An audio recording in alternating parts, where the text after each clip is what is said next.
Across the U.S., some restaurants bring a little something extra to the table in addition to just food. These are some of our favorites. Why would you eat there?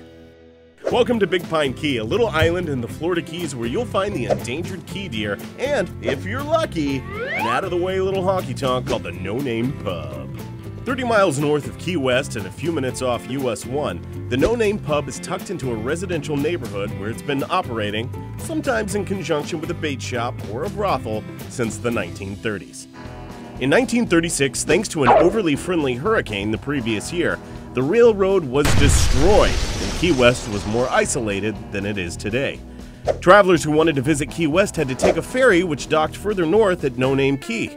From there, they'd take a road through Big Pine Key as they headed south-ish. Right smack dab along that road was a little general store with a bait and tackle shop that decided to add a little room with a bar. To everyone's surprise, alcohol proved to be very popular with fishermen and travelers. Profits were up! The owner decided alcohol was such a hit, why not double down? So like a true forward-thinking entrepreneur, he decided to add a brothel to drum up even more business. Not only could local fishermen buy much-needed fishing supplies, but now they could get their worm wet, too. Wow!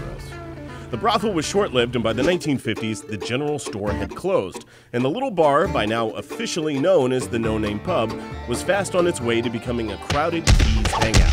In the 1960s, two Italian-born brothers bought the restaurant and brought with them the famous pizza recipe that is still served to this day.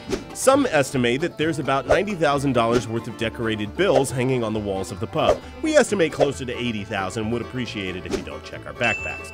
But here's how that got started. There was a customer, he had a crush on the bartender. So at the end of his meal, he wrote his name and phone number on the dollar bill and slid it across the bar and left. He was a shy guy, so he didn't know how to confront the woman. So anyway, she saw it, and instead of sticking it in her pocket with the rest of her bills or tips for the day, she stuck it up on the bulletin board behind the bar and was telling people about it throughout the day. And the story goes, by the end of the day, there were like 5 more dollar bills up there, people leaving their notes. And by the end of the week, there were 50. And here we are 35 years later with thousands and thousands.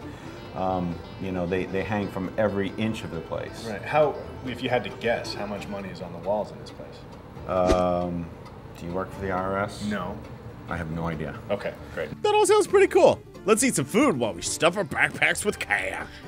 Hey guys, thanks for watching us here on Tasted. If you want to check out the interior of the restaurant and watch us taste all of the delicious food, you can do that over on Zagat. While you're over there, why not click subscribe? Click subscribe here, follow me on Twitter, and we'll see you next time.